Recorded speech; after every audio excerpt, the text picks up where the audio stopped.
What the f*** do you mean? What am I talking about? Out here talking You! Minor league mother is what you are. I'll tell you guys something right now. It's not easy to be a champion, all right? It's the hardest thing there is to do. Are you guys that good? You're not. I'll tell you that right the now. Wise up.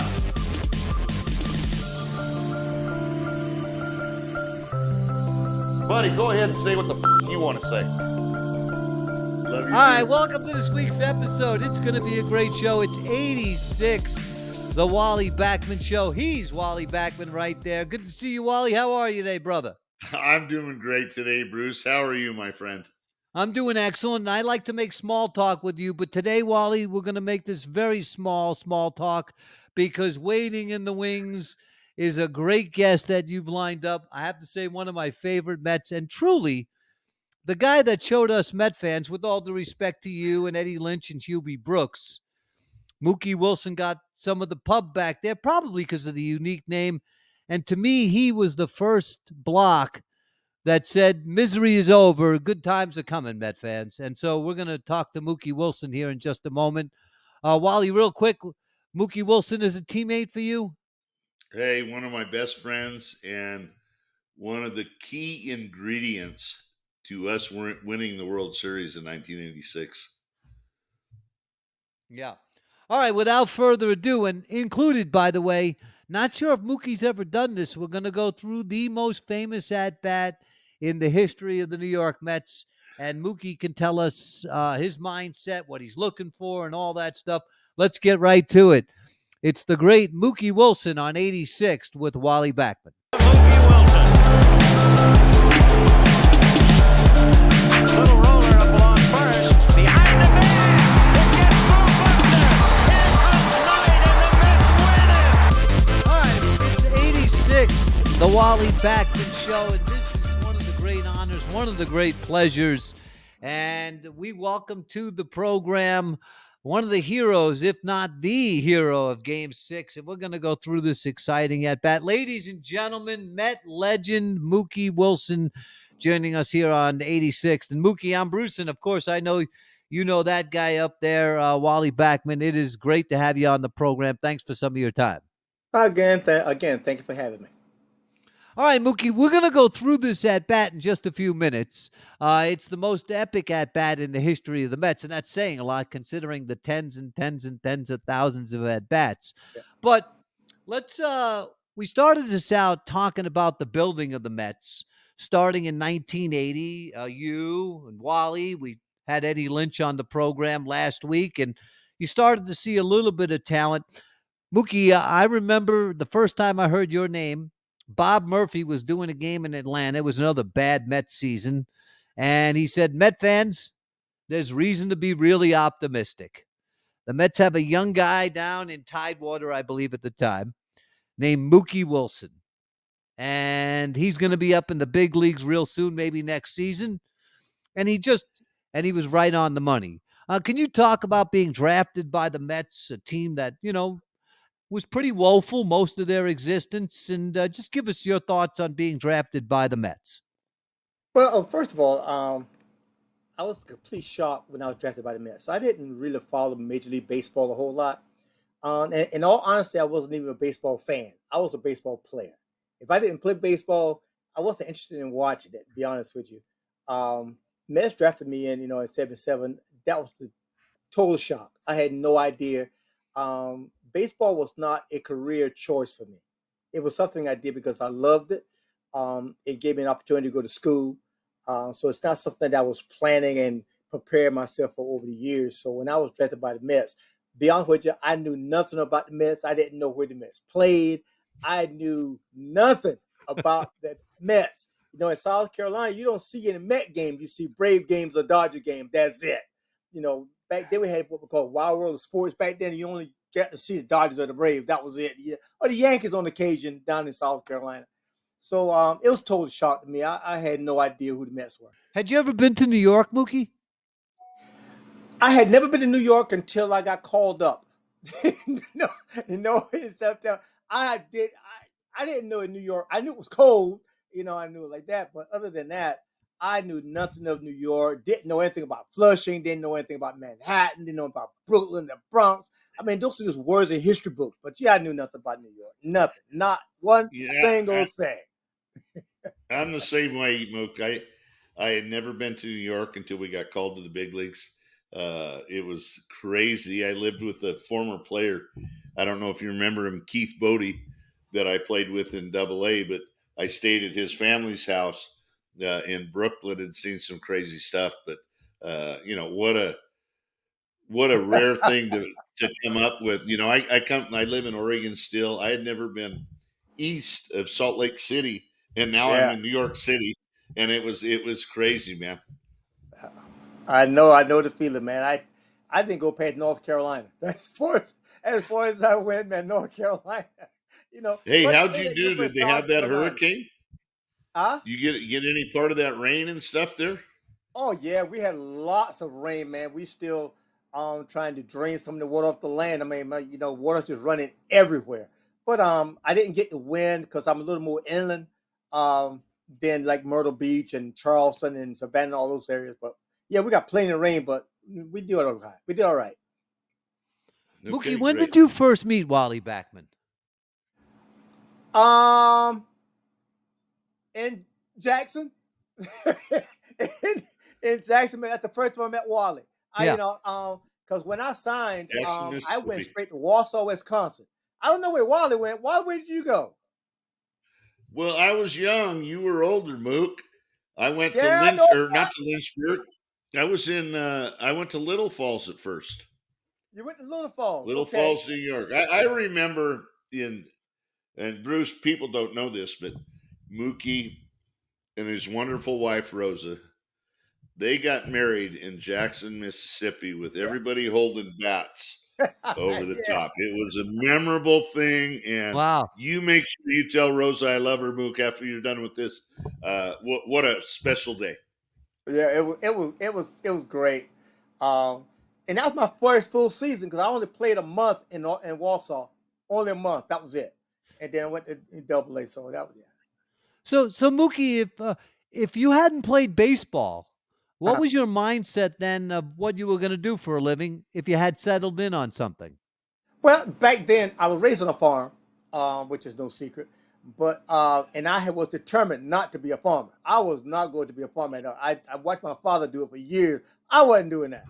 Um, but I had already taken the test to go into the Air Force, and I was going to be a mechanical engineer. That is what I really wanted to do. My father was a big mechanic, and I learned to tinker with cars and stuff of that nature. So I took the Air Force test, and I passed it, and that's where I was headed. School came secondary, and you know, it kind of worked out for me, but that was not my plans. So, what did your father or your parents say about you possibly playing Major League Baseball? Or did they recommend to you to maybe try something that's a little bit more stable? Well, my father was a baseball nut. Okay, and that's putting it mildly. He loved the game of baseball. Taught me everything I needed to know about the game, and that number one was to have fun. He taught me that, and I played every weekend with my father and my brothers and stuff. I was the first sibling. I was the first child to go to college, and my father really wanted me to stay in college. He did not. Matter of fact, when I was drafted by the Dodgers, he didn't want me to sign. I didn't sign when I was drafted by the Dodgers. I didn't sign. He wanted me to stay in school, which I did. Um, but he loved the game, and I don't think that he thought baseball was a career. Anyway, we loved the game, but we didn't know baseball would ever be part of a career. And I don't think he saw that part of the game. And he watched every game he could watch. But uh, baseball, like I said, was in my plans, wasn't his plans, but education was, and that's where I was headed. I was going to the Air Force. Hey, Mook, I think about the days when you, me, Hubie, Eddie Lynch were in Tidewater with Frank Verdi as our manager. God rest his soul. Yes, Frank. Um, They had me hit third in that lineup. You should I have been hitting know. How crazy was second. I that? should have hit first, or vice versa, and Hubie should have hit third. I mean, like I said, God rest Frank Verde's soul. Yeah. We were not a good team, and we had great players. Oh no, but we won, Wally. We had a good year. Yeah, We had good years down there. I think it was what was it, me, you, and Hubie hit in a line. That's how it was. yeah, Do you remember? Yeah, we like 1, 2, 3. And my second year, my second year is when I started switch hitting. Believe it or not, right. I I remember. started switch hitting my second year. And it's funny how things turned out, but I thought no, Frank wasn't really, because a lot of times we did the lineup, we pulled these out of a hat. No, it was amazing. I don't know what you felt, but I remember when all three of us, I think it was Hubie, yourself, and myself, when we got called and met the team in Dodger Stadium or whatever it was. And the thrill of that moment, I remember Joe Torre coming to me, and I didn't even take batting practice. We got there late to the stadium. We got there late. Yeah. And Joe says, "How do you feel?" And I said, "I feel great." He says, "Well, you're playing second base." And my heart just fell all the way down to my toes. I know. I can't remember. Did you play in that first game too? I shocked me. Joe called me in to see I was starting. Yep. No, I was amazed. But what a great time. I mean, it's hard for people to understand what that moment is like. And even when we went to the World Series, that moment, I know every one of us had the butterflies game one, or even in the playoffs against Houston. But what a moment that you wish everybody could experience stuff like that. Wally, I really agree with you. I mean, we were now playing on the field against the guys we just watched the last weekend on television. That's how surreal it was. I mean, I'm watching, looking at Dustin Baker, Ron Say, Steve Garvey, Yeager. I just watched them on television. I mean, it's like I was, for lack of a better term, I was starstruck. No, me too. I know I didn't get a hit, but I don't remember nothing else about the game.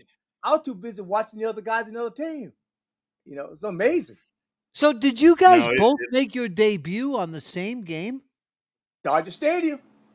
Dodger Stadium. Cow, what are the chances? What are the chances that you both made your debut on the same? That's incredible, man. That's you know what I gotta say? I gotta say something. I'm trying to figure out in 1977 how I was the number one pick and Mookie was the second round pick. He could run faster. He had more power. I don't know what the scouts were thinking, but we both had great careers. And Mookie, tell me, I love you like a brother. Yeah. But something, I was an older player, my third year of college. And the feeling was, and I understand it, you have an older player who really didn't have what choices would I have to go back to school and finish your senior year, which no one really wanted to do. I think it was a bigger risk of them picking me first and you second, you being a high school kid. You had a lot of options. I only had one other option, So I get it. I really get it. And it was, I came from a small town. I didn't have much recognition, other than playing at University of South Carolina. No one knew who I was, So yeah, I get it. It was a crapshoot. It was a crapshoot, and hey, it rolled out perfect for us, man. Because I tell you what, we had a really good time. You know what we did, brother? Right. Let me see if I can get that up there. We won one of those. You got that right. We won one of those. Not many guys get to do that. You know something? That's one of my prized possessions, and I keep it. You see that big safe I got behind me? That's where it is. I don't wear it, because that means more to me to have it than to have it on my fingers. I don't. No. That's a piece of gold to me, man. So when you're out representing the Mets or at a function, you never wear that ring? No, I don't wear it. Interesting. I don't wear it. There's certain things that are just too valuable to display. Yeah. And that me, I'm just a fear of either losing it or something happening to it. And you can't get it back. Well, You- I'll give you my replica. I bought a replica ring. It was a television commercial that Met yeah, fans we could buy a yeah. replica. And So I tell you, I've done a lot of things, and I have a lot of toys and stuff that I really value. But that little ring, yeah, that means more to me than anything else I've ever that- accomplished. You that's so know, awesome. Uh, it really is. I agree, Mook, Yeah. 100% with you. Hey, so Mook, so I know you're still with the Mets. Yeah. What is your what do you do with the Mets? Like you're an ambassador. Yes. What does that entail? Well, I'm an ambassador. That's the official title, and it's really the right arm of PR. Is what we do. I go around. I speak to schools. I attend functions. With management a lot of times. A lot of charity things that the Mets are involved in. A lot of community stuff that Mets are really involved with. A lot of community stuff, and I do a lot That's of good. that. Yeah. I assist them when they promoting the sales for season tickets and stuff of that nature.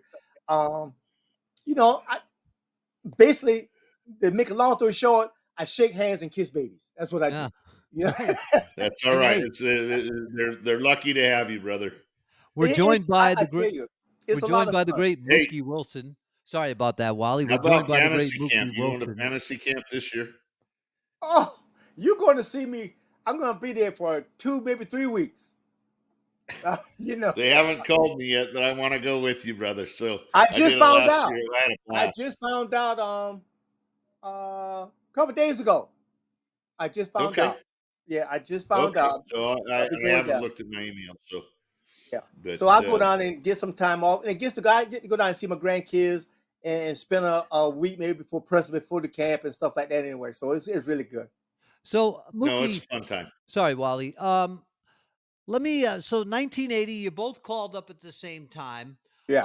When do you start noticing, and both of you could, when do you both start noticing, you know what, they're really starting to upgrade the talent here? Obviously, Keith comes along in 83. We'll talk about that. But Yeah. before Keith got there, did either one of you see? I mean, you mentioned some of the guys, Yeah. Eddie Lynch and Hubie Brooks, etc. Did you really see a noticeable difference and really think, hey, you know what, it's not going to be long before we're pretty good? To be be honest with you, none of that crossed my mind until we got back to New York. That first couple of days, that first week, it was all about adjusting. Cause we're in California now. We left LA and went to San Diego. They do the 3 trips while we were there. They just did LA, San Diego, San Francisco. Because I remember that because I didn't get my first hit until we got to San Diego. That's why that stands out. Um, but I didn't really look at the team until we got to New York. Now you have time to sit back and kind of say, okay, I'm here now. What do I do? And when I looked around, um, I knew what they were going to do. And now not only me, the older players knew what was happening. I had this conversation with some of the players before. They knew that this was changing of the guards. They knew it was coming. They didn't know how fast. And I don't think they expected that many guys. Normally a team had one guy here, another guy there. But the Mets brought up 4. And that were going to play significant roles, with the organization. And it did. And I didn't think about it at the time, but then after the first week, I start sitting back, I'm saying, okay, we might be the beginning of things to come, and you had to start preparing yourself for it. Nope, I Wally, any agree with thought you, on Mook. it? 100%, I agree with Mook. I mean, I can remember going to the West Coast when we all flew out to LA, and then we come home, and Joe Pignatano. I don't know what Joe's title was, if he was the bench coach, or I think he was. He was the bench coach for bullpen coach. He was in charge Yeah. of the the bullpen tomatoes. coach. Well, he used to do Torrey's lineup. He'd write his lineup down every day. Yeah. And so me and Hubie were staying at the hotel in Queens there, and Joe Pignatano, we go to the park early, and Joe Pignatano puts up the lineup. Frankie Traveris was the shortstop. Yep. And Frankie tore the lineup down 2 or 3 times. And Joe Pignatano, I'm 20 years old. Joe Pignatano's fighting with Frankie Traveris because Frankie's not happy that he's not playing. And that was kind of my first thing about Yeah. New York. I was like, this is crazy. I mean, I get it. But like Mookie had said, we knew that everything was changing. Yeah. And I mean, once you could sit down and realize it, and we knew that we had the Darryl Strawberries, the Dwight Goodens, the Lenny Dyksters. We knew that those people were behind us because you're always looking as a player, what's behind you? Who's going to push you out Yeah. of the way? Who are you going to push out of the way? And we pushed some great people out of the way, but great players, great careers. Yeah. I enjoyed every single minute, especially playing So, with this guy, Mookie Wilson. Yeah. did either one of you face any heat from the veterans? Mookie, as you pointed out, they saw that young players were starting to come, which means that some of them may have been on the go. And I could see where veteran players, there's only so many jobs where they may not be so helpful to Yeah. young guys like you and Wally and Hubie and some of the others. Did you face any of that? No, we never faced any adversity. But the one thing that I remember, John Stearns, bad dude, God bless him. I The remember bad him. dude. I remember him yelling in the clubhouse one day, after we just gotten beat by somebody, and Bad Stearns says he's just screaming at guys, and he starts saying, you know, you got guys that are gonna be taking you guys' place soon, and we're playing like this, you know. And I always thought that was weird for him to say that, but Stern was kind of like the leader at that time. He was the vocal leader anyway, and I wasn't afraid to say what was on his mind. Some guys didn't like it, but we had, like Wally said, we had some great guys on our team. Doug Flynn, we had Steve Henderson, and those great guys.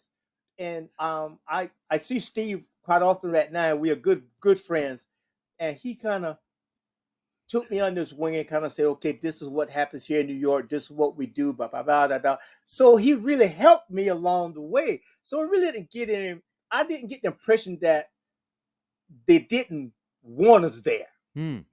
But that's why I say I think that they knew what was happening. A lot of guys knew what was happening. And I think Stearns probably knew more than anybody else. But, you had, Ron Hodges, and you have Frank Trevor, who knew Dougie Flynn, and Dougie talks about it right now. He knew Dougie. Dougie, very intelligent guy. Dougie said, "Well, hey, I'm good, but guys are gonna be taking our place pretty soon. Joe Youngblood, guys like that." So I thought that they received us very well. Now I don't know about Wally because he's in the infield. I'm in the outfield, and I never got any feedback from other players or the resentment or anything of that nature. They would go out like every day was just like the next day, and we played. And like I said, Steve Henderson helped me along the way a great deal, man. I owe him a lot, but it was good. I think the guys really was accepting what was happening. You're right, Mook. I learned a lot from another name when we first went to the big leagues, Danny Norman. Danny Norman. Yeah. Great guy, Great guy. strong, Yep. but all those guys, they all kind of took us under their wing a little bit. It was used to be where they would push the young guys away. But Yeah. I thought, when we first went to the big leagues, that these guys kind of took us under their wings, knowing Yeah. that we were going to be there. Yeah. And they helped us. And, Yeah. God bless them, because, it doesn't happen in baseball very often when you get those type of people that are going to help you. I go back to the Rusty Staub days when Rusty was there before we won the World Series, and I think he retired in '85. Yeah. Then we won the World Series. He would tell me little things about pitchers, and he would say, "Wally, watch this. You cannot tell anybody, not even your teammates. I'm telling you Yeah. because I want you to succeed or whatever." And I never did. Mario Soto was one where the changeup was above his belt, the fastball was below his belt. He was a great pitcher, and we stunk at that certain time, and I got more hits off of him than probably anybody. But That's it's funny that those guys, when I played in the minor leagues, I played on sheer talent. I just went out and played, run as hard as I can, throw as hard as I can, swing as hard as I could. I didn't really get to dissect and evaluate pitchers and defenses, anything until I got to the big leagues and you start talking to those guys on the bench and stuff of that nature. And like Wally say, if stealing bases, I used to just run, you know. But I get there and then all of a sudden I start talking. Not only guys on the Mets team, I talk with guys on other teams that were willing to give you little information and stuff. I won't call the names and stuff because I don't think that's the right thing to do. But guys that really helped me along the way. The Mets didn't have really base stealers and stuff of that nature, so there was nobody there to really help me with that. But I got a lot of information from other players and stuff of that nature. But the hitting part of it, I was stubborn when it came to hitting. When it came to hitting, I was stubborn because I had one way of doing it, and I didn't have the discipline to do what a lot of guys. Speaking of Rusty, I didn't have the discipline to do what Rusty did. And Rusty talked to me a lot, but I didn't have that discipline to wait and to no. I see it and I'm hitting it. That's the bottom line. Luke, you wanted to hit the ball and run, brother. You wanted to see it, hit it, and run. That's it. That's all it was. And to me, that was fun. I didn't want to make the game more complicated than it was already was. Plain and simple. All right, so let's get to 83 now, Mookie. The team's not very good in 80 and 81, 82, but you guys are getting some experience, and then boom, the shot heard around baseball. The Mets got who? Wait, the New York Mets acquired Keith Hernandez for Rick Ownby and Neil Allen. Nothing against those two fine gentlemen, but, we're talking about a co-MVP who fell out of favor in St. Louis. Did things change right away? Did you guys know, hey, this is serious business now. We're moving out of being the Mutts, and we're going to be heading to the Mets again? Well, here's the thing. Before we got Keith, and Wally probably can attest to this, we were still losing, but we were giving ourselves a chance, and that started before Keith got there. We were still losing, but we were in games that we had an opportunity to win, and I started to feel good about that. I know people say, well, how can you feel good about losing? I felt good because we were not 80 and 81 team anymore. We were better than that. And I think because number one, we were gaining some experience and we began to understand what it took to win at the big league level. And getting Keith, first of all, it was a shock that we even got him. When the news came and I said, we're getting Keith? Not Keith Hernandez, the guy we just saw it in St. Louis, because I thought he was the best first baseman I've ever seen in my life. I've never seen anybody play first base like this guy. And this is before I knew all the other things that went behind the scenes and stuff of that nature. And I'm saying, okay, to get a guy like that, what was going on, And I knew Neil and Rick Ownby, but to get a Keith Hernandez for those guys, that was a steal, So you common sense tell you that something was going on, but I knew that Keith was going to be a great addition because we really didn't have a first baseman. We had Willie Mike Montanez, Jurgensen. right? We had Mike Jurgensen, some other guys playing first base, and stuff like that. We even tinkered with Rusty over there a little bit, maybe Kingman and something. We had a bunch of people going over there playing a little first base. But we had a bona fide first baseman. We had a Gold Glover, and not to mention the kind of hitter he was. I didn't know the professional he was until he actually got there and started talking the game. And you start talking to him. This guy was one of the smartest baseball players, so that's why he was so good. It was shock. I think I was as shocked as anybody else because people don't give up good ball players. People don't give up good ball players. That was my first thought. So I said, well, maybe he's hurt, maybe this, that, and the other, but that was the case, But I was shocked. I don't know how Wally felt about it being in the infield. I know it had to have some effect there, so I don't know. I agree with you, Mook, 100%. I thought Keith we knew, I felt that I knew as a young player that we were getting close. And when they made the addition of Keith, And then you even got to talk about Gary. It was two pieces. Yeah. We were still a good team Yes. without them, Yeah. but they put us over the top. Yeah. And when you got to give God rest his soul too, Frank Cashin. Oh yes. You got to give him credit. He made some additions Yeah.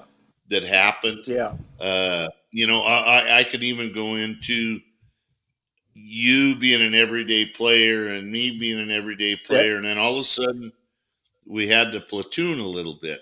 They got Yep. Tuffle. I love Yep. Tuff. He was an addition. He made us a better team. Yeah. And you had to do it with Lenny a little bit.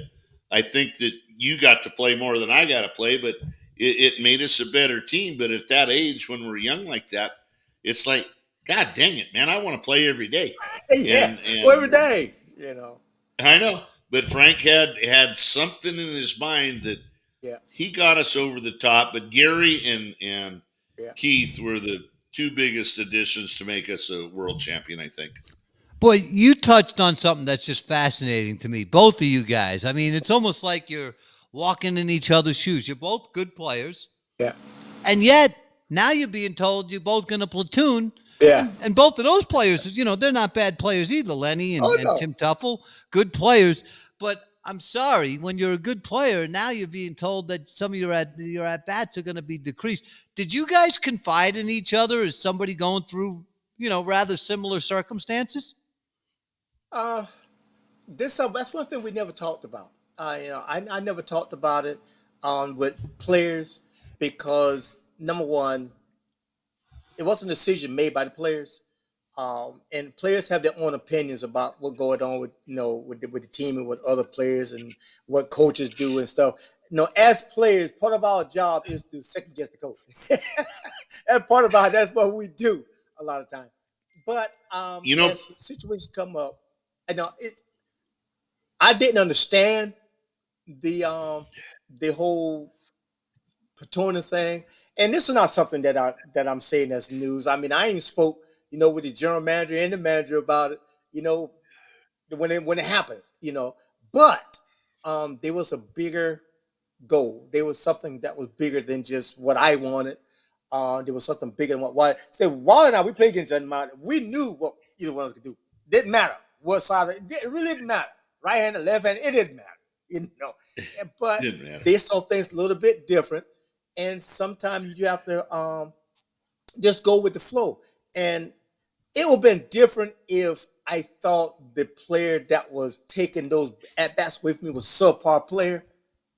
Let me tell you something about Lenny Dykstra. Lenny Dykstra could play for me any day of the week. Offensively, defensively, I mean, this guy brought something to the team, to the lineup that nobody else had. Wally was a hustler. He would dive, get dirty. Sometimes I thought he was going to break his neck diving first base and stuff, trying to get away from tags and stuff. But Lenny was everything that you wanted to see in a player in that position. He was a leadoff hitter. He played center field, and he had all the tools to make it all work. What was there for me to criticize in the fact that they were taking that bats away from me? But it was not something that I don't think I ever talked to Wally about this. Now, Lenny and I had some conversations, and we got along great. We had some conversation, and we understood that this is a decision that was made. Neither one of us have anything to do with it. Let's make the best of it. And I tell you what, man, when Lenny played center field, I had an easy day because I knew a lot of those balls I had to go get. I didn't have to get them anymore because Lenny was that man. I really enjoyed playing with Lenny, man. And when I play, I'll go a bit farther. When I did play center, it was a joy playing beside Straw. Straw was a better ball player, defensive player than people thought he was. He covered a lot of ground. Didn't like it, but those legs are so long, man. It was an absolute joy. And when we had Lenny playing center, mine playing left, and Straw right, we had a pretty good outfield. Yeah. What was the complaint about? Wally, how about you and Tim Tuffle? I see it like when we first came to the big leagues, you, Hubie, myself, Eddie Lynch, whatever, we brought some energy to the game. And then when we made a few different changes and Lenny and Darryl and Doc came to the big leagues, it was just more energy. Yeah. It was the way that everybody went about their business that I wish that the Mets would have kept us all together for Yes. at least 3 or 4 years Yeah. because we had what it took. But, we got publicized so bad in the media about crazy things that happened here and there or whatever. Happens in every city. And every team goes through that stuff. But you know what? I enjoyed my time there. I know you still enjoy your time there. It's still a great organization. I think Yes. Owen has done the right things. I think they're going in the right direction. I think Stern has, when you talk about, they only have 12 players, or a couple of weeks ago, they only had 12 players on the original 25-man roster or whatever. They went out and got Iglesias. They got JD Martinez. They made these additions. These guys brought energy to the game. Yeah.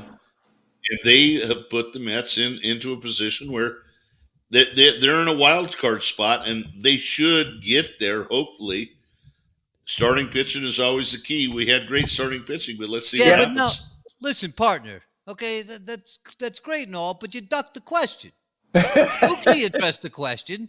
My question was, did you and Tim Tuffle get along as well as Mookie and Lenny? And I mean, I'm sitting here shocked, not 40 years later, but at the time, because I want to play, and I'm not really. I'm not looking to be best friends with the guy who wants to take my job. That's circumstances, but I'm stunned by that. Now, Wally, I'd like you to talk about you and Timmy Tuffle. We have always been friends. I think Timmy wanted to play. I wanted to play. I think it made Timmy and I compete, made us both better players. I think it did the same thing for Mookie and Lenny. Yeah. Because we want to play. I can't think of a player that doesn't want to play on an everyday basis. And so you do everything you can to get better. I think we respected each other. I think that's what made us a great team. Davey Johnson came up. We were one of the first teams that really did the platoon like we did, other than when I played for Jim Leland in Pittsburgh in 1990. But I think it pushes the player. It gives them drive. You want to be as good as you possibly can. And it's out of our hands. Basically, it's all out of our hands because we're not making the decisions. All right, so we get to 84. The team is in the pennant race till the end. I was there on Banner Day, that Sunday doubleheader against the Chicago Cubs. And I'll tell you what, I don't know if you guys watched the news that night, the night the Cubs clinched in Pittsburgh. But I will never forget, I've never forgotten the look on Rick Sutcliffe's face, okay? The cameras are on the field. And Rick Sutcliffe, who was acquired from Cleveland, I think he was like 15-1 with Chicago. Yeah, he was good. Yeah. Anyway, cameras are on the field. The Cubs are celebrating, and Sutcliffe looks over and smugly looks into the camera, and he says, "So how did those Mets do tonight?" And I turned the damn TV off. The pennant race was over. We had no wild cards. No. He was Cy Young that year, I think. Yeah. Yes, you're right. But that team, you could obviously, the standings said so, and the quality of play, and you guys got into September, and it's the first time you got into September playing some meaningful ball games. So talk about that. We talking about 84. 84. I think 84 probably was when you can. I honestly believe that we had a really, really good team in 84. And with any kind of luck, we probably would have been in the World Series in 84. We were that good. We had made some really, really good moves. The team was playing very well. Pitching was good. Everything was in place. Everything was in place. I know people like to talk about the years after that, but I think 84 told us exactly where we were. We were right where we were supposed to be at that point in time. And it would have been nice to have been in the playoffs to 84. But there's a team that just played a little bit better, a little bit better. We still had a little growing pains going on. But I thought that 84 was a really, really good team. And I would have put that 84 team against any other teams that we've had except the 86 team. The 86 team was different. So because Wally, I agree 100% with you, Mook. You know, I think back a little bit, and the winning culture is huge. And yeah, you, myself, Hubie, Lenny, Doc, yeah, Daryl, all of us, we went through a system where we won in the minor leagues. So yeah, when we all got to the big leagues, we expected to win. And I yes, think that was a big difference in the system at that yeah, time. yeah. But I think also in '84 we knew that we were good, but I don't think that we expected to win. We knew we were good, but we didn't know we were good enough to win it. Hmm. That's not like '85 and '86. We knew we were good and we expected to win. You know, so I 100%. think it was all about mindset in '84. Yeah. '84 is like, okay, we're here now. Where do we go from here? But no, so we were there.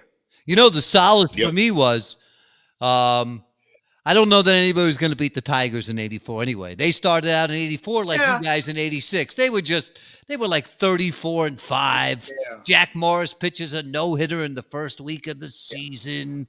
You know, I mean, you always want to think you can win. That Tiger team was pretty damn good, man. I'm not sure that anybody was going to stop them that year. yeah. But it's something when you start the season thinking about the playoffs. All right, when you begin the season thinking about the playoffs, you know you got a good team. When you start the season saying, okay, we just want to be 10 games more than last year, okay, then you take what you get. And don't let anybody fool you. Any manager that goes into spring training and said we got a chance to win it, some of them lying through the teeth, but they have to stay. I mean, we was going to spring training, and Joe Torre has his meeting about how good we're going to be. Come on, Joe, look at what we got here. You think we're going to win with this? But in '85 and '86, it was different. We went in there, we knew that we were going to win. It's just a matter of staying healthy. There was no difference. So that's the difference between '84. '84, we were getting there, but we didn't quite truly. I don't think we truly believed that we're ready for that final step yet. So, Wally, let me begin with you as we roll into '85. I don't remember if you guys were the favorites. Obviously, you left the mark in '84, but as you're going into '85, Wally, are you thinking, man, this is the year? I mean, give me an idea of spring training and the mindset. This is our year. What do you guys, what you had built the year before? What's the mindset going into '85? Well, going into '85, we thought we were going to win. I mean, there's no doubt. I think we won There you go. 99 games. Yeah, We lost to the Cardinals. And so, them cards. if I go beyond '85, when we won in '86, there was nobody going to beat us in '86. I don't care who it was. God's team couldn't beat the New York Mets in 1986. But '85 was to me, we got there. We had a chance all the way to the last 3 or 4 games of the season, and we fell short. And I think, to be honest with you, Bruce, the players that played in '86 that were there in '85, I think it pissed us all off. Yeah, And it was like, this is never going to happen again.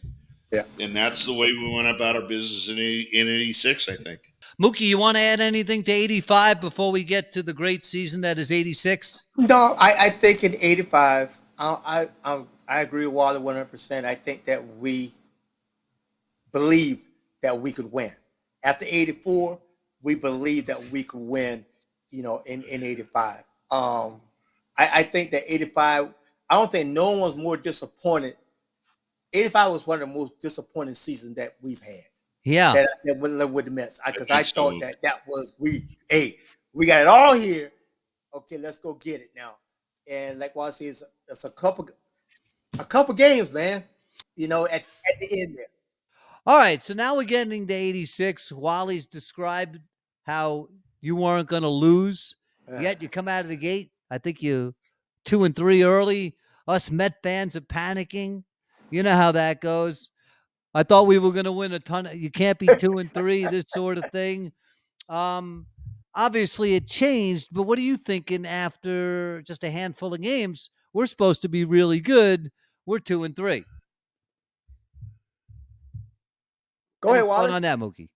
I know that year, Bruce, we went on a stretch pretty early where we won 11 in a row. I think we won 11 in a row twice during that season. I can remember that Whitey Herzog kind of says we can't beat him. And we knew we were good at that time.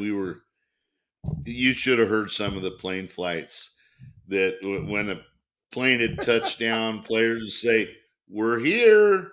And we were there for one reason, and that was to kick their butt. And we did. And that was our whole intention. If we didn't win 2 out of 3, if there was a 3 out of 4 game series, we Yeah. were upset. We didn't like ourselves. I mean, probably Yeah. the worst series that we had was before we clinched. We were in Yeah. Philadelphia.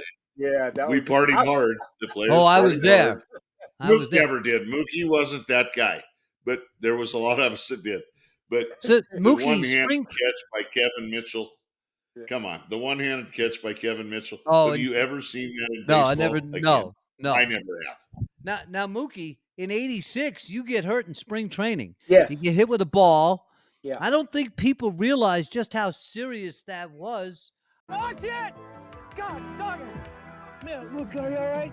Just stay where you are. Did it break the glass? Did it break the... Oh, God, it did. Mookie Wilson's eye injury would keep him out of action for the first month of the season, but the Mets were still confident that they would be the team to beat in the National League. Did you think that your eye was in jeopardy? Did you think your baseball career was in jeopardy? Because it didn't seem to get a whole lot of serious play in New York. Not that, I mean, it's an eye injury, but nobody ever thought, geez, this Mookie Wilson's career could be in danger. That was you were doing a rundown, I think, in like It's exhibition, a rundown. right? Yeah, it was a rundown play. One of those freaky things. But here's the thing: that was the last play in the drill. And I'm in the drill, and I'll tell it now. And I'm in the drill, and I'm saying I'm gonna do something devilish. I'll make these guys stay out another. I'm gonna get out of the rundown and make them run it again. So that's why I even went out there in the first place, which goes to show you do things right and proper. But after the incident and I hear it, I give credit to. I mean, I went right to the hospital. They did surgery right away. I mean, I bet it wasn't 30 minutes. I was in the surgery. But baseball was the last thing in my mind at that point. I just wanted to be able to see. It wasn't about, got to get my eye back where I can get back on the field. That was the last thing in my mind. Because I had a patch in my eye for a week or so before they even would take it off. So I had no idea I did not know what was gonna happen until they took the patch off. And there was some, it took me a while to adjust into my eyes, really adjust it back. But I didn't know that the Mets and lost the first 3 games or something like that. I didn't know that he got off to a shaky start because I had other things on my mind at the time, and that would be being able to just have both my eyes back. So no, I had other things in my mind right there, and as for not getting a lot of play, the people were so wrapped up into that team. This is what their interests were. And I don't blame them for that. This has been a long time coming with it. They had a team that they could just get behind and, it could be the talk of not just New York. Don't let anybody fool you. The Mets were the talk of baseball world. Yeah. It wasn't just New York. So, and I think that was a big part of it. But I survived, and I was able to come back and join the team in May. I joined the team in May. Was a late May or something like that. But, Right. And even then I didn't know I didn't know was going to have the same, depth perception and being able to read everything the way I've done in the past. So it was a trial and error thing, coming back to play. So, but I was never scared, because look, I could still see, and that was a blessing right there. And just being able to go back and resume my career was just icing on the cake. All right, let's go to the head of the playoffs here. And Wally has said this. I feel the same way. Not that I was playing, but The National League Championship Series Oh, against the Astros, that's the best series I have ever seen. Even better than the World Series. yes. Um, Talk about that. And obviously, game 6, you got to face Mike Scott. If you don't win that day, he wins the Cy Young. Bob Knepper's pitching a shutout. The Yeah. whole thing. Give us your thoughts on the '86 National League Championship Series. Going into that series, and I can only speak for me, I knew that Houston was the only team that matched up with us as well as any other team. They had pitching, they had power, they had speed, and they matched up us really, really well. You know, it was going to come down to last man standing. Um, and we had a lot of tools. We had a lot of weapons, as did they had a lot of weapons. So um, we figured that game was going to go beyond the starting pitching, which it did. And the only pitcher that was just, even counting Mike Scott, we had 5 of the best starting pitchers in all of baseball. They probably had the next 4. So, you know, it was one of those games where I felt it was going to come down to the secondary, the bullpen, or the closer and stuff like that, which it did, Hmm. Yeah. because they matched up us very, very well. And I can't say that I was scared, but I was a little nervous facing the Astros. Is that the first time, Mookie, if it even entered into your thinking that wow, we could lose because you guys won what 112 games that Yeah, year. You didn't yeah. lose hardly at all, but we could lose this. Did that ever enter into the to the thought? Well, the first thing when you go into the playoffs, you got to understand that you can lose. All right.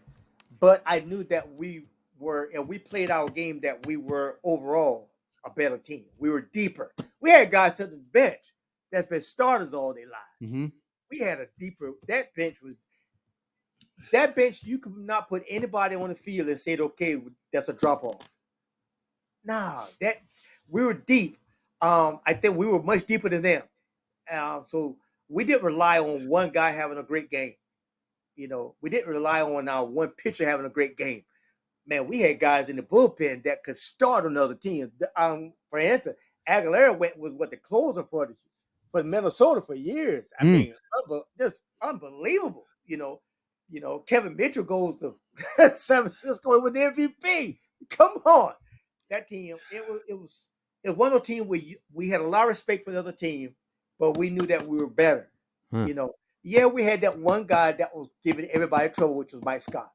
All right, but it had to get to Mike Scott, and it didn't.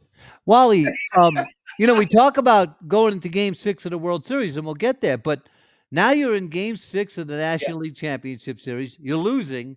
The yeah, season's going to come to an end. yeah. And dare I say, a 112 win team, this is going to be a profound disappointment. Wally, going into the series and as the series played out, did you become more fearful, Wally, that you might lose? I thought it was all based on pitching. I know we had a great offense, but they had a great pitching staff. We had a great pitching staff. I think the one thing that was so big is we had some of our big players. They were more worried about Mike Scott than I think Mookie and I were. Yeah. Yes. Because if we had to face him in Game 7, we put the balls in the bucket, and guys were upset, blah blah blah, whatever. Hey, you do everything you can to win, and I think it upset guys. Mike Scott was a teammate of Mookie's and mine in the Yeah. minor leagues before he got traded. Great guy. Yeah. Roger Craig taught him some good things, I think. So hey, if you're not trying to be better in any way, it's on you. Yeah. I'm sitting here, and it's alleged that Mike Scott was scuffing the ball, and you guys are Okay. laughing about it. And I'm thinking I want to go kick this guy's butt. He's Yeah. cheating. Yeah. No, You just want to beat him. you just want to beat him. And Just beat him. but when you start worrying about what someone else is doing as opposed to your own business, then, and like Wally said, we had a couple guys. He was in their heads. and that was not a good sign. That worried me more than anything else. That really bothered me more than anything else. At times when we say, stop worrying about the balls, man. They're not going to check him. They're not going to throw him out of the game. Let's just go out and play. Win today and it's over, right? Yeah, that's Yeah. it. But hey, what we had a coach one time say, if you ain't cheating, you ain't trying. I hear you. The great Mookie WIlson mixing it up here on 86 with Wally Backman. I'm Bruce Jacobs. All right, Mookie, let's get to the World Series, and we're gonna play this at bat. It's an epic at bat. It's one of the great at bats. It is the biggest at bat in the history of the New York Mets, and I don't think there's any doubt about that. First, I want to ask you: 2 outs, World Series. Most kids will tell you dream about being up in that spot. I'm not going to lie to you. Not me. I'm dreaming about sitting down and not being the last. I'm afraid of failure. What are you thinking as you come into bat here as possibly the last out of the season? Or is there no negative thoughts going through your head? First of all, if I told you there was no negative thoughts going to my head, I'd be lying. Because I didn't think I was going to get an opportunity to hit. Especially we had 2 of our best table setters starting the inning. We had Wally Backman and Keith Hernandez. What 2 better people you want starting that inning? Mm-hmm. You can't think of 2 better people you want to start that inning. I flew out to left, Mook. What did Keith do? Flew out to center. I know. Keith flew out also, right? Yes. So when I was concerned when those 2 guys, one of them didn't get on. If we'd have got one on, they were in trouble. But when those 2 guys made outs, I was saying, wow. And I'll be honest, I said, man, we about to blow this thing. Wow. We about to blow it. And I'm sitting there and then Gary gets up, he gets 2 strikes. Things didn't look good. But then Gary gets a hit. Okay, we down 2 runs. 1 hit ain't gonna help us. Next guy, Mitchell, he gets 2 strikes on him. He gets a hit. And I'm saying, okay, so we got 2 outs, 2 strikes on 2 guys. Ray Knight, he gets up, he gets 2 strikes. Now, what's the odds of 3 guys getting 2 strikes and 3 guys getting hits? That just don't happen in baseball. So I'm sitting there. So at least now I gotta stand up and bet on the dick circle. I didn't think I was gonna get that far, but now I gotta stand on the dick circle anyway. And I'll stand up there, to be honest with you. I'll stand up there, my token. This time because I had to be up there. He gets 2 strikes and he gets a hit. Now I gotta think totally different now.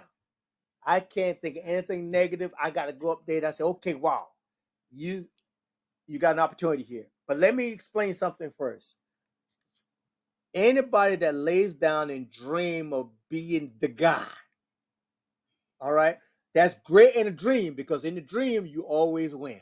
In the dream, you always win. Yeah. But in New York, things don't always work like that. Mookie, you were the guy. You were the guy. I was out there, but I tell you what, I wasn't nervous. I blocked everything out. I don't even know how many people were yelling. I don't hear anything.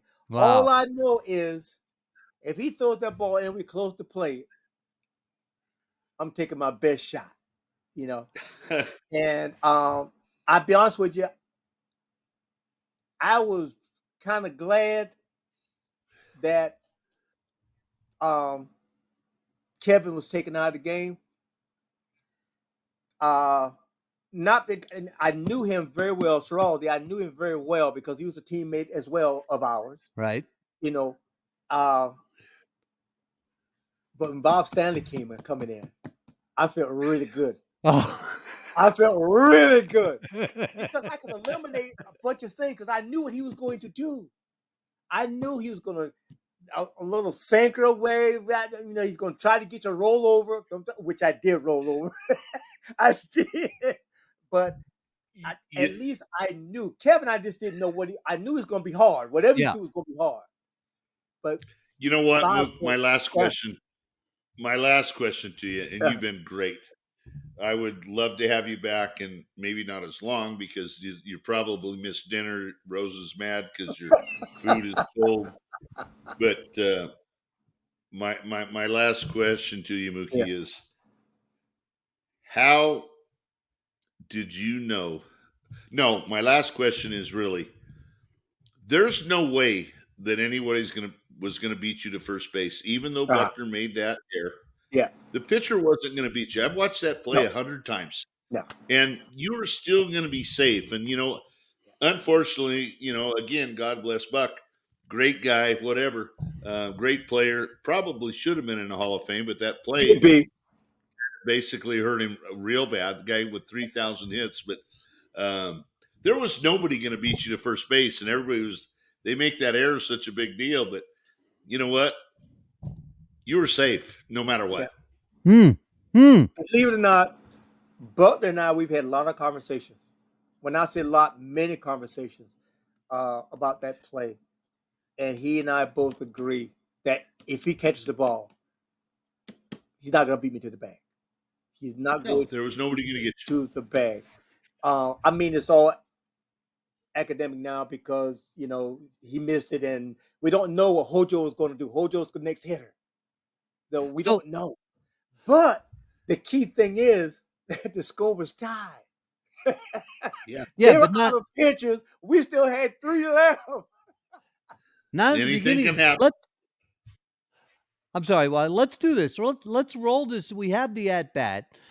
We won't stop it because of the sake of time, but I will stop it a couple of times and get your thoughts as before the pitch is thrown. Vince Scully and Joe Garagiola Sr., 2 Hall of Famers on this broadcast, ladies and gentlemen, and we'll roll through the first couple of pitches, Marsh, without pausing it. And then we'll get Mookie's and if Wally has any thoughts. So if you can hit that videotape.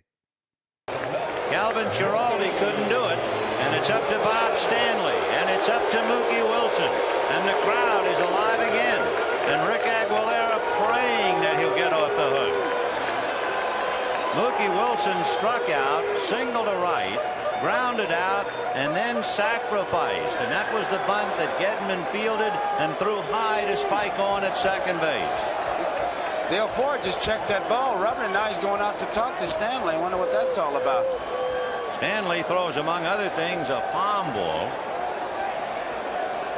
Now you're licking your chops here. You're facing this guy. You're happy about that. Hey, like I said, and the possible winning run at first in Ray Knight. All right, here we go. And here's Mookie. Foul on. Pause the tape, Marsh. 55,078 here at Shea. Mook, was that your pitch? Was that the one? My pitch. That's my pitch. I did a little thing at the end because I knew I wasn't going to get it again. That was the pitch right there. Good solid fastball right in the zone, yeah. Oh, low. Oh, man. Every time I see that, I'm saying, back to the video. Let's watch I could have hit a home run. Yeah. I know you could have. I know. Saved yourself all this anguish. All right, let's pick it up from there, and we'll roll a couple of pitches here. The thing is, I can't think of a better swing than that.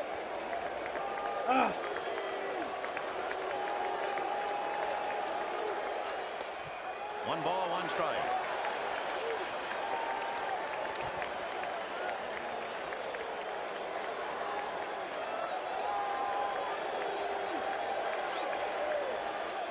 Ball 2. All right, Hey, pause that for a second, Marsh. Mookie, you got the count in your favor now, 2-1.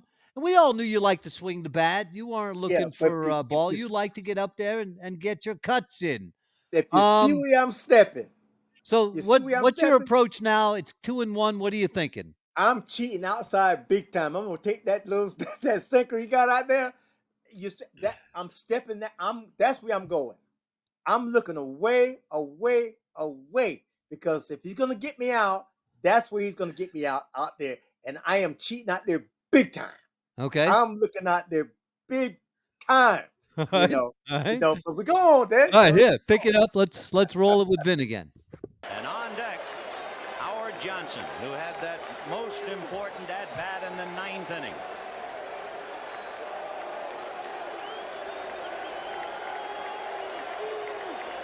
Come on. Go ahead. That there. Say it. Ah. 2-2. Now, Mookie, you nick a couple of these. You barely get what seems like you barely get the top of the ball. Yeah, I think that ball is moving a little. It's going down a little bit, and I'm over the top of it. It's just, I need the ball to be a little more inside. Fouled away again. Just a nibble. Another just a one. tiny piece. What a great at bat. Yeah, I mean, he's not surprising me or anything. You throw the rat. I had two good pitches that I should have done a lot more with. Your son played. My son played. Fouled away. What a great at bat. Yeah. Mount some more. Now, Mookie, coming up is the pass ball wild pitch. Yeah. In this, when you see this, I wanna. Well, I'll ask you after the pitch. Yeah, I got some. And it's going to go to the backstop. Here comes Mitchell to score the tying run, and Ray Knight is at second base. Okay. All right. So what's going on here now, Mookie? I'm still looking away.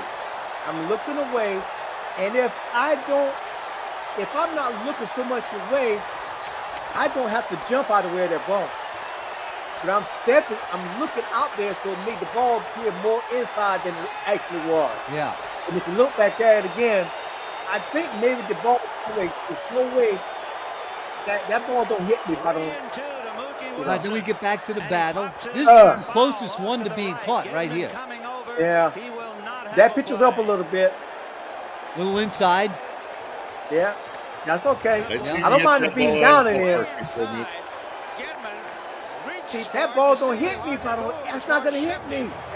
Not going to hit you. No. Luke, I thought that they called it a fastball. I mean, if this is the pitch again we're showing. Okay. No, that's This not. is the pitch I right thought before the Edmonds play. could have caught that ball. Yes. Yeah. Mookie, are you there. trying I mean, to that shield the goes- catcher here? Are you trying to block the catcher at all for his vision? Oh, no. No. You got to be light on your feet. That's the World Series. That's the final.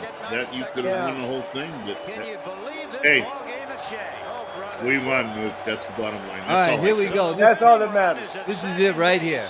With 2 out, 3-2 to Mookie WIlson. Little roller up along first, behind the bag. It gets through Buckner. Nobody's there, Mook. Nobody's No. there. No chance. No chance. Look at this scene.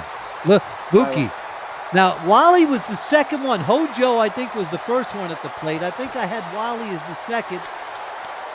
Mookie, what's going on with you at this point? I'm headed to the dugout because it's going to get crazy on that field. You had seen the tape. Dugout. So you saw the tape from 69 and 73 when the Met fans? Hey, I saw all of that. I'm going straight to the dugout. I'm gone already. Wow. No, that was special day, Mook. All right, you Hey, can play again, this out, Marsh. That was great, Mookie. Hey, I appreciate Man, that was so what you great, did. Mookie. This Just is to hear way you. beyond and over Gosh. what we expected. No, it's my pleasure, man. What a My pleasure absolute- this has I'll been. see you in a few months, my friend. That's good. I hope we can do It's this good. again, Mookie. I want to thank Yeah, you. please, let's do. It'd be good catch up with Waldo, man. I'll try to keep Bruce long-winded short Yeah. Yeah, so we can do something for like it'd be all 10 or right. 15 minutes. It'd be Listen, all right. listen, Mookie. I named a dog Seaver. Okay, you don't name dogs. I'd never name a dog like Spinach. You never name dogs after things you hate. Okay, so that No. just goes to show you where my allegiance is. This has been Hey, been Bruce, great. I know one thing, Bruce. I'm never going to name a dog Bruce. That's what I learned. Luke, thank you, my friend. I appreciate My it. Love absolute you, man. pleasure, Waldo. Thank you, guys. Appreciate you so much, man. God bless, Mookie. Thank you, Take buddy. care. care. Tell Rose Thank you, I guys. said Thank hi and you. I love her. I will do. It's a fucking team effort. Do it. We have added social media to the program, ladies and gentlemen. You can hit Wally up on X.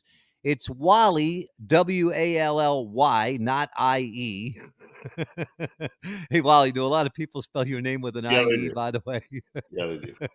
They do. Hey, if you get any bills in the mail addressed to Wally, Wallie, you can throw them out because they got the wrong guy.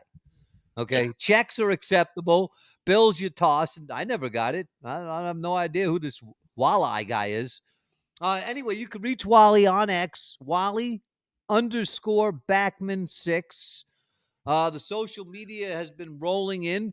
All the social media postings, ladies and gentlemen, get read and some will get aired. So make them good, make them spicy, do whatever you like. Wally, what do we got on social media today? On X, just the other night, I got a thing from JP. I wish they would put their names so I could actually say their names. But he says, Wally, did you almost jump out of your uniform during Game 6 when the parachute guy dropped over in Shea Stadium? And I had no idea that people were screaming. Yeah, it scared the shit out of me.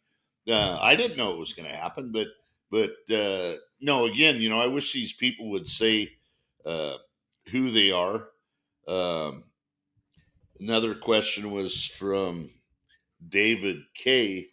You, Mookie, Jesse were the three who played through the down years and made it to the pinnacle in '86. Can you talk about the culture shift with Keith? Well, let me tell you, Keith Hernandez was probably one of the biggest additions when we got Keith. He was one of the guys there's two guys. There's Keith Hernandez and there's Gary Carter. They put us over the top. We were still a very good team, but these two guys came in, a leader in Gary Carter being able to run the pitching staff, a young pitching staff, and Keith basically ran the whole team. So these were the two biggest assets that I feel that we got during those years. But yeah, no, well deserved. God rest Gary's soul. Keith was awesome.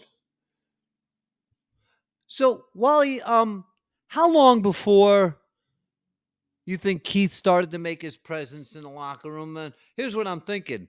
A guy, even with his credentials, co-MVP with Willie Stargell in '79.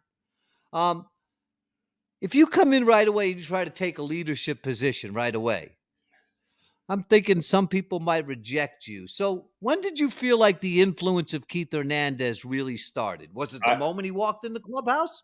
I think the day that he became there, Keith always said that he didn't want to come to the Mets. I think on Keith's side, not realizing what the potential was there because we had been a bad team for a lot of years. And, like they said, me, Jesse, Mookie, Hubie Brooks, we all went through some of those bad years. But Keith was a big influence on me. I think he was a big influence on just about everybody on the field, so especially the players. I can remember Keith going to the mound. If you throw one more fastball to this guy, I'm going to tear your head off, whatever it was. But Keith was a huge asset that made us win a world championship. And also Gary was too. So, like I said, to run a young pitching staff like Gary Carter did was special. Yeah. That comment was uttered to Jesse Orozco in the Houston Astrodome, Game 6 versus, I think it was Mickey Hatcher or something. If you throw one more fastball, I'm going to come out here and I'm going to kick your ass. That's fact. Wally, I want to go back. Here's something that me and my friends have engaged in. I want to go back to the guy who jumped out of the airplane. The tweet from I think you said it was JP. Wally, Right. in today's world, I don't think that guy makes it to the ground.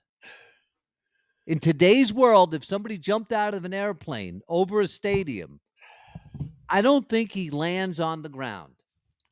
Well, any thoughts on that? Know. And I hate to be serious I'm about not a something. politician, but we've seen what happened to Donald Trump. So, I bet he does make it to the ground. You think he makes it to the ground? I think he makes it to the ground. Boy, that would be morbid, huh? Hey, that would be kind of morbid.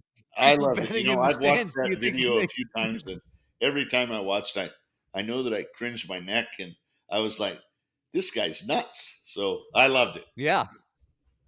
You did. And did you notice a difference in the crowd? In other words, look, they were ready to go anyway, but was it even ratcheted up an octave or two? Well, they were the crowd was ready to go. You could hear them ranting and raving, but then all of a sudden it exploded, and it's like, wow, we haven't even thrown a pitch yet. And when I seen the guy come over my head, it was like, oh my god, what is this? So, they Were arrested you him. worried? Great, it was great. Were you worried at all that, my God, this guy is who knows what this who nobody knows anything. And you look, it's 38 years later and the world has changed.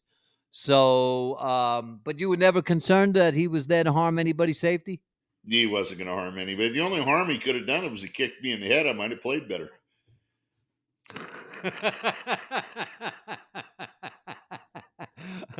and excuse me. That was funny. Anything else on social media? Well, No, not really today. There's a couple of things that I'm trying to save for next week, but I want the people to go on X, and I'll be able to do 2, 3, 4 questions a week, and feel more than free to ask me questions. But please give me your name.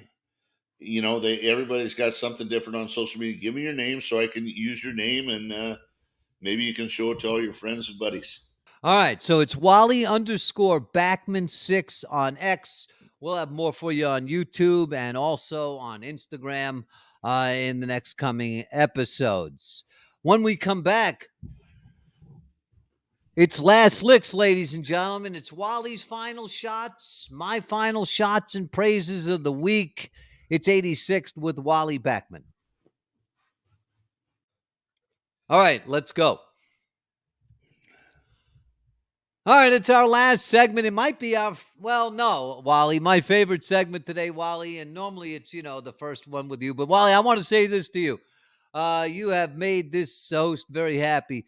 Getting Mookie WIlson on the show is, I just can't imagine two guys on the surface who appear to be so much different. You're like grind your teeth, grit, and Mookie just seems, to the person just observing, just kind of relaxed all the time, and we'll get it done. It'll be done the right way. But I really can't imagine two guys who seem so much different than you and Mookie. It's funny because Mookie and I are good friends, and we are different. I'm probably more vocal, but I will tell you this about Mookie WIlson. His heart is huge, something that sabermetrics can't compute, and it makes a big difference in baseball. But Mookie and I played together in the minor leagues. We came up to the big leagues together.